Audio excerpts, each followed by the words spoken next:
Every year, a select few sleepers absolutely crush for fantasy football, and it's our job to hit on them. If you guys watched this video last year back in the 2023 fantasy season, you guys would have noticed, again, not all of those 5 sleepers hit, but 2 of my biggest hits last year were Nico Collins and Jaylen Warren, who after the 10th round were 2 of the biggest league winners in fantasy football. Again, I'm not saying that the early rounds are not crucial, but hitting on some of these sleepers after the 10th round could make the difference between you sneaking in the playoffs or potentially hoisting that league trophy. So stay tuned, grab your popcorn, and let's get into it. My number 5 sleeper is Ty Chandler, running back of the Minnesota Vikings. And I fully understand this offseason, the Minnesota Vikings did add Aaron Jones to potentially be the RB1 for that Minnesota Vikings backfield. But once you get in the 10th, 11th, 12th round or later, Ty Chandler is a very appealing option. And when we go through it, Aaron Jones, yes, he did sign, but he is entering his 8th NFL season and switched teams this offseason. If you guys actually look at the historical precedent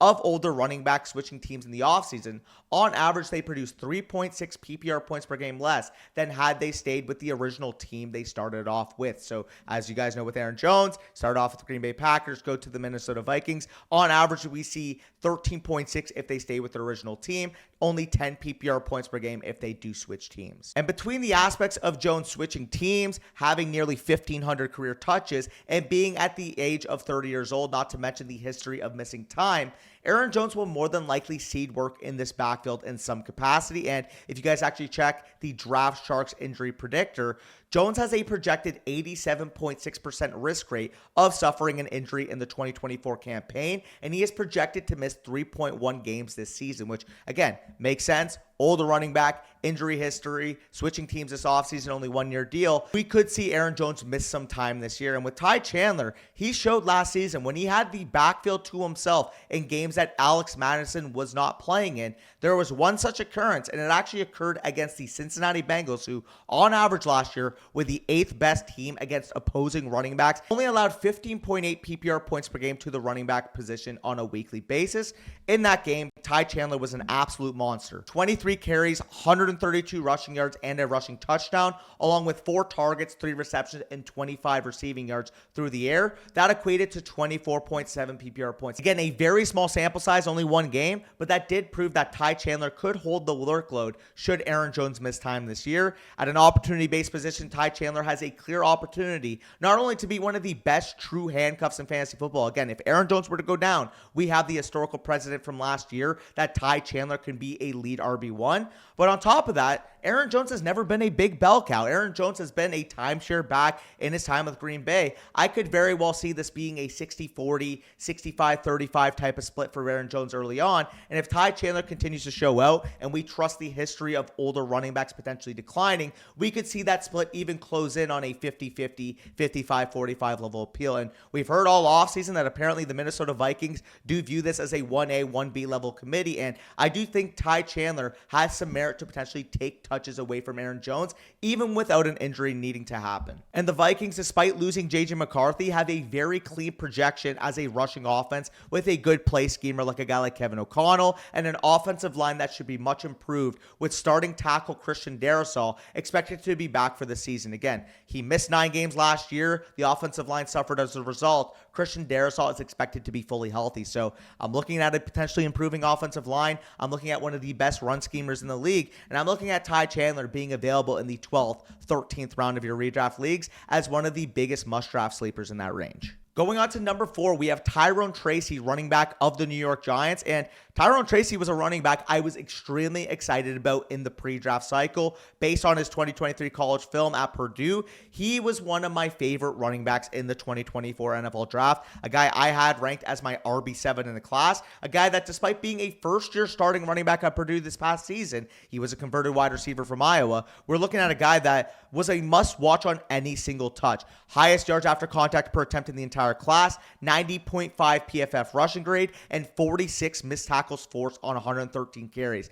The most crazy stat for Tyrone Tracy's season this past year is that he produced 71% of his rushing yards on the season after contact, We're talking about a guy that was creating everything for that Purdue offense, despite not getting very good offensive line play in front of him. My comp for Tyrone Tracy coming out of college was actually Tony Pollard, and you guys know how familiar I am with Tony Pollard, seeing the jerseys I have hanging in the background. A comp that I think has plenty of merit when you actually compare their production in college, and despite suffering an injury scare in the preseason, Tyrone Tracy is expected to be fully healthy moving forward, and in the only preseason game he suited up, he was the clear number 2 running back. Devin Singletary sat the game out. Tyrone Tracy garnered 89% of the snaps with the first team. Exactly what we wanted to see. The main question I had for Tracy, a little bit raw to the position. The fact that he's already working as the number 2 should be clear signs that he's adapting to that New York system. And if he learns the nuances of the position, the nuances of the scheme with the New York Giants,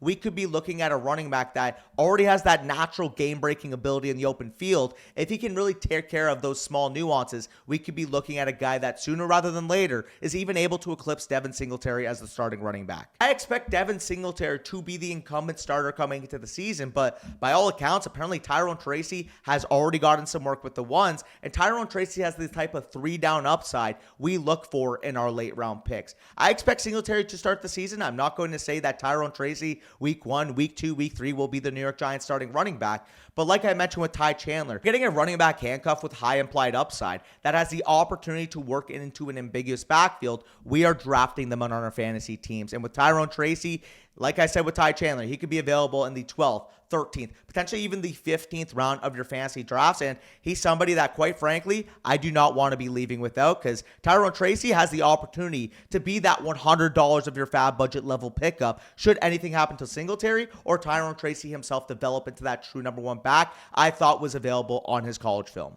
But before I get into my number 3 sleeper, if you guys are interested in getting access to our draft guide, the Redraft Rankings Manifesto 3.0, you guys can get access in one of 2 ways. The first way is by going over to Underdog Fantasy and using promo code FSC on first-time deposit and sign-up. That will get you 50% deposit match up to $1,000, as well as access to a special pick'em and our Redraft Rankings Manifesto. So all of a deal in one, only $10 to be able to get all of that good stuff. And the guide will also be made available over on our site, Flock Fantasy. By using promo code FSC, you will get 7 days for free and 30% off of any site-wide package. Links for both will be pinned both in the description and in the first comment down below. Let's get into sleeper number 3 and talk about why Xavier Legette needs to be on every single one of your draft lists. And with Legette, wide receiver of the Carolina Panthers, he was one of my pet cats in the 2024 NFL Draft. Arguably one of the bigger surprise first-round picks. A lot of people were, clowning the Panthers, saying it was a reach at the time. But to be honest, I love Legette's film. I thought he was a legitimate top 8 wide receiver in this class.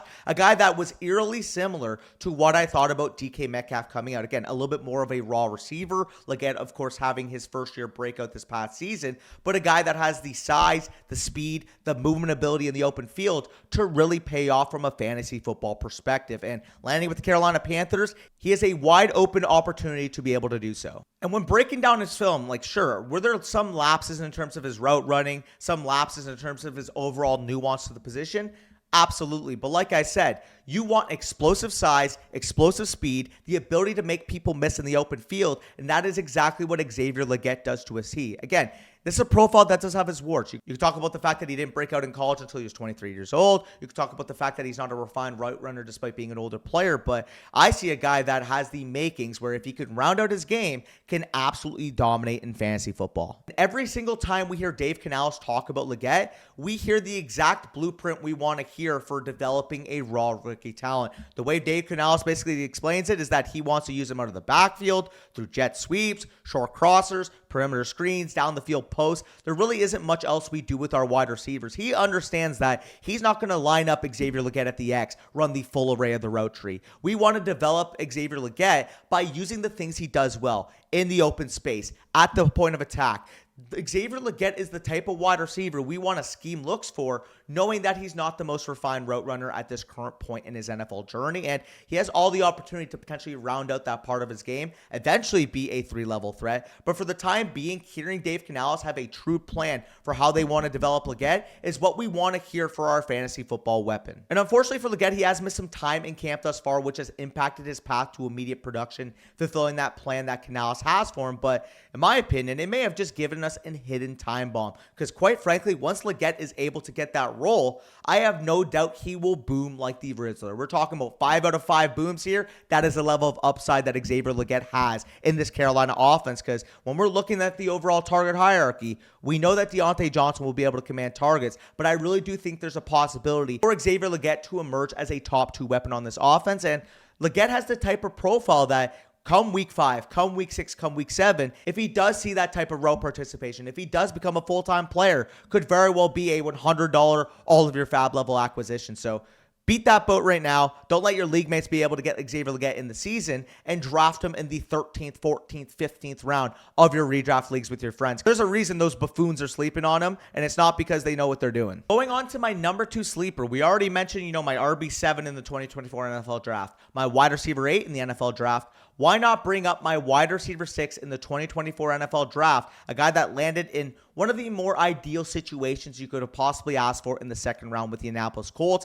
Adonai Mitchell, a guy that I was extremely high on, like I said, was my number 6 wide receiver, did show me signs of potentially being a George Pickens, T. Higgins level talent in the pre-draft cycle. And he lands in a situation where we could potentially see the Colts offense completely break out this season. By all accounts, Adonai Mitchell has been a big-time standout for the Colts this offseason, and that's translated into an extremely impressive preseason thus far. With the starters, we're talking about a guy that has worked 86% of the snaps and has posted a 45% target per route run rate and an impressive 29% air yard share in the preseason thus far. He shows that incredible versatility between playing on the outside, playing in the slot, which he has been featured in with the absence of Josh Downs on this Colts offense thus far. And as stated by Dwayne McFarland here, based off his usage, you can even make the case that he should be much closer to the other round 2 NFL draft picks, guys like, Ladd McConkey in your fantasy football drafts. He's been able to work the slot with Downs out, like I said, and he did bump Alec Pierce off the field in 2 tight end sets. And as this tweet from Jared Smola from DraftStarks does say,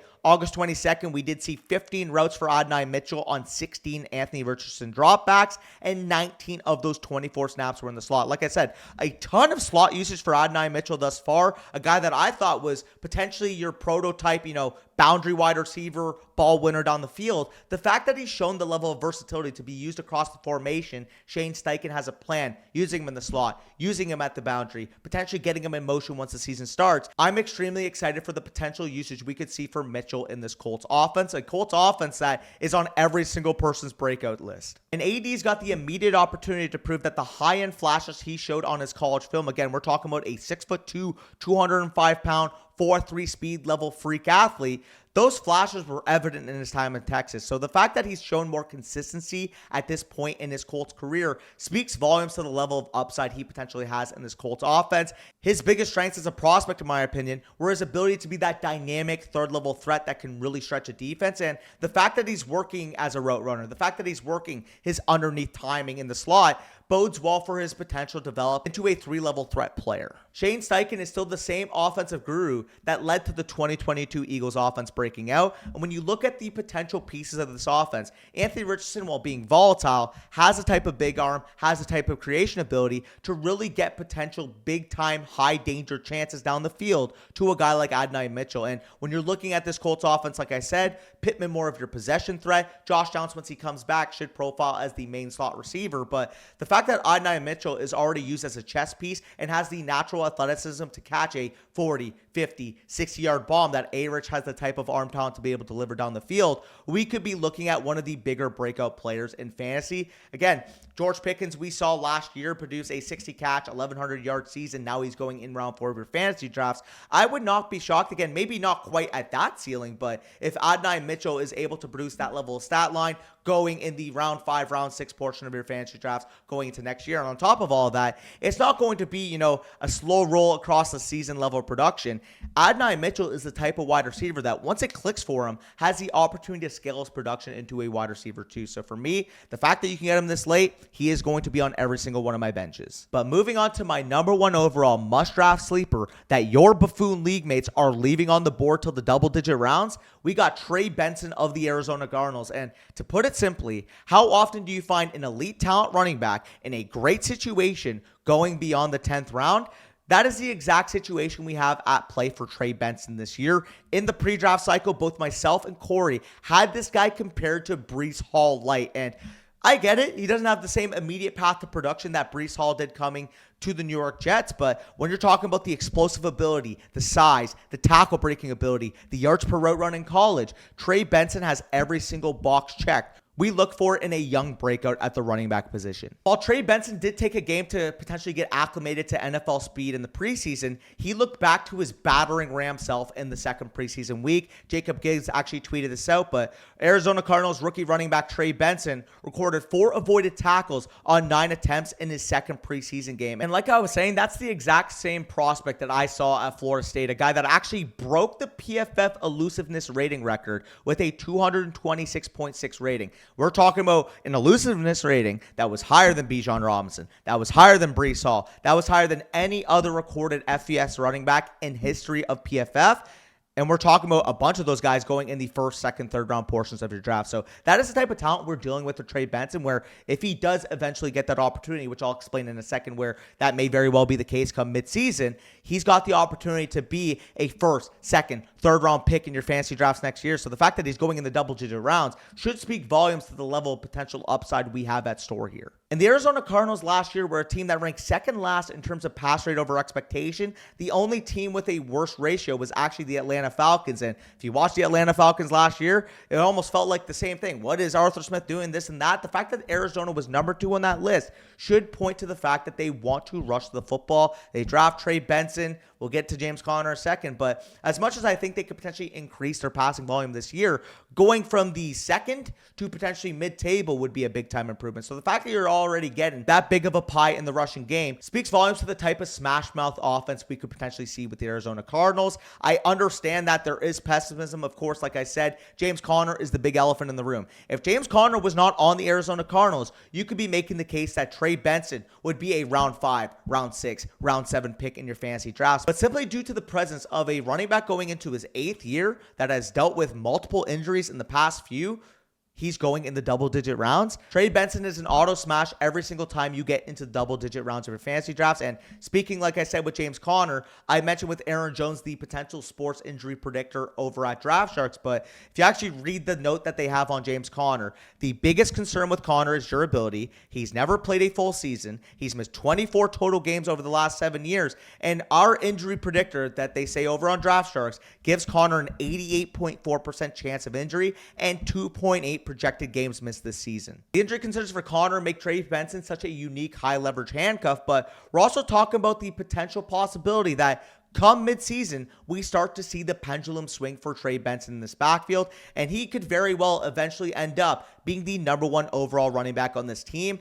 I get it. James Conner, he was really good in 2023, but we don't typically see year 7 running backs post their absolute best season in the NFL. But for Conner's case, it looks far closer to being an outlier than what we could potentially expect to be the new norm going forward. With James Conner, like you see, clear best season in terms of PFF rush grade, overall rushing line, yards per carry, yards after contact per attempt, missed tackles forced, clear career highs in every single one of those factors for James Conner. But if you look at the previous 6 years before that, was not nearly that same talent at the running back position. But James Conner going into year 8, past durability concerns, coming off that blip in the radar year 7 in his NFL career, I think he's facing a big-time hurdle to overcome in terms of the historical precedent we have seen from running backs in the past.